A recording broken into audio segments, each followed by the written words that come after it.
اب آئیے جناب، وہ خان صاحب جو ہیں وہ ایک دھمکی اور ساتھ ساتھ دے رہے ہیں. ایک تو انہوں نے کوئی ویڈیو ریکارڈ کرا دیا جس کے بارے میں انہوں نے ارشاد فرمایا کہ مجھے اگر کچھ ہو گیا تو یہ 4 لوگ جو ہیں ذمہ دار ہوں گے.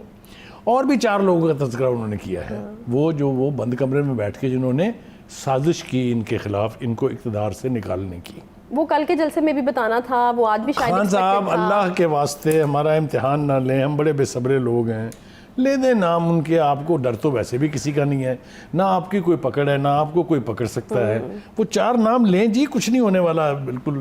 نہیں وہ اب دوبارہ سے وہ ان کا ایک سٹیٹمنٹ آیا، وہ کہتے ہیں اگر اب مجھے دیوار سے لگانے کی کوشش کی گئی تو پھر میں لے لوں گا. نہیں انہوں نے کہا دیوار سے تو آپ لگے ہوئے ہیں، دیوار سے لگنے میں اور کون سا انتظار ہے، اقتدار سے آپ باہر ہو گئے ہیں اور اب آپ کو یہ چاہت ہے کہ اقتدار مجھے واپس ملے. لمبا سفر ہے یہ، کل پرسوں تو ہونے نہیں جا رہا. نہیں آپ اس طرح تو نہیں نا پھر بخاری صاحب کہہ سکتے. وہ کہتے ہیں عوام میرے ساتھ ہے، اسلام آباد جب چاہے بند ہو سکتا ہے، یہ میرا صبر ہے جو میں ابھی رکا ہوا ہوں دیکھ رہا ہوں. تو آپ کہہ رہے ہیں کہ وہ دیوار کے ساتھ لگے ہیں. 25 یاد دلائی تھی، آپ باز نہیں آئیں گی، آپ چاہتی ہیں کہ میں اس کی تفصیل میں جاؤں. ایک رانا ثناء اللہ کافی تھا ان کے لیے اس دن.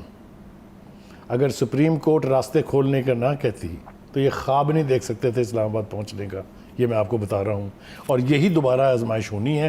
کیونکہ ایک بات یاد رکھیں، capital is a symbol of state is power.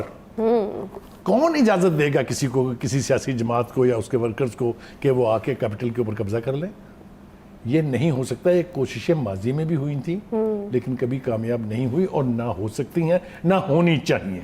یہ بات میری یاد رکھیں. اچھا یہ فواد چودھری صاحب جو ہیں انہوں نے تفصیلات مانگ لی، کیونکہ کل ایک خبر ہمارے سامنے آئی تھی کہ ماہانہ 2 کروڑ روپے جو ہے وہ خان صاحب کی سیکورٹی ہو رہے ہیں. ٹھیک ہے، ہم یہ ماننے سے انکاری نہیں ہے بخاری صاحب کہ کوئی سیکورٹی تھریٹس نہیں ہے. اسلام آباد پولیس نے بھی کہا ہے کہ سیکورٹی تھریٹس تو ہیں، لیکن اب یہ جو فواد چودھری صاحب نے تفصیلات مانگی ہے اور ایسا لگ رہا ہے ان کی باتوں سے کہ وہ سمجھتے ہیں کہ نہیں یہ جھوٹ بولا جا رہا ہے، 2 کروڑ شروع نہیں لگ رہا ہے. دیکھیے کل نا جو سینٹ کی داخلہ کمیٹی ہے، اس کے جو محسن عزیز صاحب ہیں جو پی ٹی آئی کے ہی ہیں، ان کی قیادت میں اس کا اجلاس ہوا تھا اور اس میں یہ کہا گیا تھا کہ 266 افراد پر مبنی ہے ان کا سیکورٹی اسکواڈ جو ہے، جس میں اسلام آباد پولیس کے لوگ ہیں، جس میں ایف سی ہے، جس میں رینجرز ہیں اور جس میں 2 نجی کمپنیاں ہیں جن کے یعنی سیکورٹی گارڈز بھی ہائر کیے ہوئے ہیں. اور دوسرا انہوں نے یہ بتایا کہ 2 کروڑ روپے مہینہ یعنی 24 کروڑ روپے سال کے لگتے ہیں. یہ میرے خیال سے بات اس لیے سامنے آئی ہے کہ ان کو اعتراض ہوتا تھا جاتی عمرہ کی سیکورٹی کے اوپر، نواز شریف صاحب کی سیکورٹی کے اوپر، مریم کی سیکورٹی کے اوپر. تو میرے خیال سے اسی لیے یہ بات بھی سامنے آئی ہے. تو ہم یہ بالکل نہیں کہتے کہ ان کی سیکورٹی نہیں ہونی چاہیے، وہ پاکستان کے اہم سیاسی لیڈر ہیں، ان کو فراہم کرنی چاہیے. لیکن اگر آپ کو اپنے لیے بھی وہی سب کچھ چاہیے جو آپ سے پہلے آپ کے سیاسی مخالفین کرتے تھے تو پھر اس کے اوپر اعتراض نہ اٹھائیں. اگر آپ اعتراض اٹھائیں گے تو پھر بات ساری سامنے کھل کے آ جائے گی. ان کو سیکورٹی ملنی چاہیے، ان کی زندگی بہت امپورٹنٹ ہے پاکستان کی قوم کے لیے. وہ ایک بڑی سیاسی جماعت کے بہت بڑے لیڈر ہیں، کوئی دو رائے نہیں اس کے بارے میں. میں صدق کے دل سے یہ بات کہہ رہا ہوں. اور ان کے جلسوں کو اگر آپ دیکھیں تو آپ کو ماننا پڑے گا، کوئی دو رائے نہیں ہے کہ ان کا فینومینل سپورٹ ہے اس وقت پبلک میں. لیکن ایسے لیڈر کو پھر یہ جو میں نے حوالے پہلے دیے ہیں ان کی تقریروں کے، اس طرح کی گفتگو سے یقینی طور پر اجتناب کرنا چاہیے.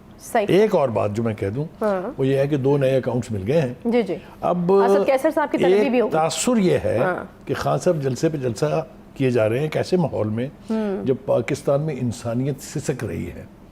پاکستان کے 70% سے زیادہ علاقہ پانی ہی پانی میں ہے. گاؤں صفائی ہستی سے مٹ گئے ہیں، سڑکوں کا وجود نہیں رہا ہے، مویشی جاں بحق ہو چکے ہیں. ہلاکتوں کی تعداد کر رہے ہیں نا، وہ کہہ رہے ہیں 500 کروڑ بھی تو جمع کر کے دیا نا میں نے آپ کو. تو اگر جلسے کریں تو آپ کو کیا اعتراض ہے؟ دیکھیے میں اس وقت چیلنج نہیں کرنا چاہتا، لیکن یہ کوئی تو چینل ہوگا نا جس کے ذریعے 5.5 کروڑ روپیہ چینلائز ہو کے چیف منسٹر کے فنڈ میں گیا ہے. اس کا کوئی نہ کوئی آڈٹ ہونا چاہیے ضرور، کیونکہ خان صاحب نے اتنا بڑا کارنامہ سر انجام دیا ہے تو وہ نظر بھی آنا چاہیے. وہ کہیں اس کے اوپر تھوڑی سی ٹرانسپیرنسی اگر لے آئیں خان صاحب تو ان کے پولیٹیکل اپوننٹس جو ہیں، جو مخالف ہیں ان کے، وہ ویسے ہی شرم سے ہی وہ منہ چھپا لیں گے کہ ایک شخص نے ایک کال کے اوپر ایک ٹیلی تھون میں اتنے پیسے جمع کیے ہیں. اور یہ خان صاحب کو اپنی کریڈیبلٹی کے لیے کرنا چاہیے. یہ میں آپ کو بتا رہا ہوں کہ جو ایف آئی اے ہے وہ خان صاحب کے بھی پیچھے تھی، لیکن ان کے بہت سارے قریبی ساتھی جو ہیں ان کے پیچھے ہے. اسد کیسر صاحب کا نام جو ہے وہ آ رہا ہے، بہت سارے نام 5 ستمبر کو طلب کیا. جی اسد عمر کو بھی طلب کیا ہوا ہے اور بہت سارے لوگ ہیں. وہ کام جو یہ خود کرتے رہے اپنے سیاسی مخالفین کے خلاف، اس سے انہیں بھاگنا نہیں چاہیے. آپ کو یاد ہوگا شہباز شریف صاحب سٹنگ پرائم منسٹر کے طور پہ اور Hamza Shahbaz as chief minister FIA میں پیش ہوتے رہے ہیں. یہ تو ایک حقیقت ہے نا, اور بڑی ماضی قریب کی حقیقت ہے, اس لیے اس سے چشم پوشی جو ہے وہ ممکن نہیں ہے. حکومت کے پاس 13 مہینے ہیں, یہ بیان مفتاح اسماعیل صاحب کا ہے کہ حکومت کے پاس تو 13 مہینے ہیں لیکن میرے پاس اتنا وقت نہیں ہے. بخاری صاحب, اس سٹیٹمنٹ کا کیا مطلب ہے؟ وہ یہ کہہ رہے ہیں کہ وہ شاید اس عہدے سے جانے والے ہیں, استعفیٰ دینے والے ہیں, ان کی جگہ کوئی نیا آنے والا ہے, ان کو ہٹایا جا رہا ہے, کیا مطلب کیا تھا یہ کہنے کا کہ میرے پاس ٹائم کا؟ It's a combination of both. اچھا, مثال کے طور پہ یہ دیکھیے, حکومت تو 13 مہینے ہے, ایک ٹینیور باقی ہے 13 مہینے, صحیح, وہ پورا کرے گی یا نہیں کرے گی, یہ بھی اس کے اوپر بھی سوال اٹھ رہے ہیں. خان صاحب کے بس میں ہو تو وہ 3 دن نہ چلنے دیں, آپ کہہ رہے ہیں 13 مہینے چلے گی وہ. یعنی بھائی حکومت کے پاس ٹائم ہے, لیکن مفتاح صاحب کا کہنا یہ ہے کہ جو میرے پر پریشر ہے IMF کا, اس کی کنڈیشنلٹیز کو میٹ کرنے کا, اس کے لیے میرے پاس بہت تھوڑا وقت ہے. لیکن ہیونگ سیڈ دیٹ, اس کا یہ مطلب بالکل نہیں ہے کہ ان کے بیان کی دوسری سمت نہیں ہے. وہی پتا کرنی ہے, وہ بہت ضروری ہے. ہم نے آج کوشش کی بہت کہ ہمارا رابطہ ہو جائے اسحاق ڈار کہ صاحب وہ سے, اتنے ستم ڈھاکے عوام پر آخر جا کر رہے ہیں, جو ہمارے بہت ہی محترم دوست ہیں اسحاق ڈار صاحب. وہ یقینی طور پہ وہ کہیں بزی ہوں گے, اس لیے ہماری کال تھرو نہیں ہو سکی, لیکن ہم ان سے پوچھتے کہ اس کے پس منظر میں کیا ہے. دیکھیے, یہ باتیں تو بہت دیر پہلے سے ہمیں معلوم ہے کہ اسحاق ڈار صاحب نے بالآخر پاکستان واپس آنا ہے. صحیح, انہوں نے سینٹ کے ایز اے سینیٹر عہدے کا حلف لینا ہے, اور وہ اگر پاکستان آ جائیں گے یہ رسک فیس کرتے ہوئے کہ ان کا مقدمہ بھی ان کے خلاف قائم ہے, وہ بھی لڑیں گے وہ, تو پھر ان کو وزیر خزانہ بننے سے کوئی نہیں روک سکتا, کیونکہ وہ نواز شریف صاحب کی فرسٹ چوائس ہے. یہ بات تو طے ہے. اب وہ آ رہے ہیں یا نہیں آ رہے ہیں, یا جلدی آ رہے ہیں یا تھوڑی سی دیر ہے ابھی اس کے اندر, یہ بات میرے خیال سے نواز شریف صاحب نے کلوز ٹو ہز چیسٹ رکھی ہوئی ہے. وہی اس کا اظہار کریں گے جب بھی کریں گے, جب اسحاق ڈار صاحب واپس. لیکن بخاری صاحب, مجھے پوچھنا یہ ہے کہ کیا مفتاح اسماعیل صاحب وہ ایک کیریکٹر تھے جن کو پہلے سے طے شدہ طریقہ کار کے مطابق لایا گیا, ان سے وہ تمام غیر عوامی فیصلے کروائے گئے جس کی وجہ سے ان کی مقبولیت کو یقیناً نقصان پہنچا, لوگوں نے بہت تنقید کی, بہت زیادہ عوام میں جو ہے وہ ایک ہیٹریڈ تھوڑا سخت لفظ ہو جائے گا, لیکن عوام نے بہت کرٹیسائز کیا ان کو کہ آپ نے یہ کیا کیا کر دیا, پیٹرول کی قیمت بڑھا دی, بجلی کی قیمت بڑھا دی, IMF کا پروگرام تو سارا سیٹل کیا ہی کیا. پھر ان سے ایک سٹیٹمنٹ بھی انہوں نے دیا جی کہ میں یہاں مہنگائی کام کرنے نہیں, میں تو دیوالیہ ہونے سے بچانے آیا ہوں, اس پہ بھی بڑا کرٹیسزم آیا. تو کیا پلان کے مطابق ایک ایسا شخص جس کو لایا بٹھایا سارے فیصلے کرایا, اس کو ہٹا رہے ہیں؟ تھوڑا سا اس کو ہسٹوریکل پرسپیکٹو میں ہمیں دیکھنا پڑے گا, یہ اتنا آسان نہیں ہے. وہ یقینی طور پر ایک ایسے موڑ پر پاکستان کے وزیر خزانہ بنے تھے جو بہت ڈیفیکلٹ موڑ تھا, جس لوپ میں ہمیں چھوڑ گئے تھے PTI کی حکومت. وہ بہت بڑا چیلنج فیس کر رہی تھی. خود عمران خان صاحب نے اقتدار سے نکلنے کے ایک ہفتے کے بعد پاکستان کو سری لنکا بننے کی نوید سنائی تھی, اور یہ کہا تھا کہ it is going to be economic disaster. ایک طویل عرصے تک یہ بحث چلتی رہی کہ اس اکنامک ڈیزاسٹر کا ذمہ دار کون ہے, PTI ہے یا وہ ہیں جنہوں نے جلد بازی میں اقتدار لیا ہے.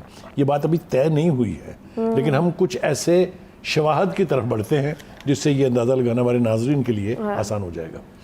دیکھیے, جس کو ہم کہہ رہے ہیں کہ اس کے اوپر تنقید ہو رہی ہے for whatever he has done, میں اپنے تجربے کی بنیاد پہ یہ کہہ سکتا ہوں کہ اس حوالے سے جو صورتحال آج ہے, جو اکانومی کی کنڈیشنز ہیں, جو اکانومی کو چیلنجز درپیش ہیں, اس اعتبار سے Miftah will be known as a hero.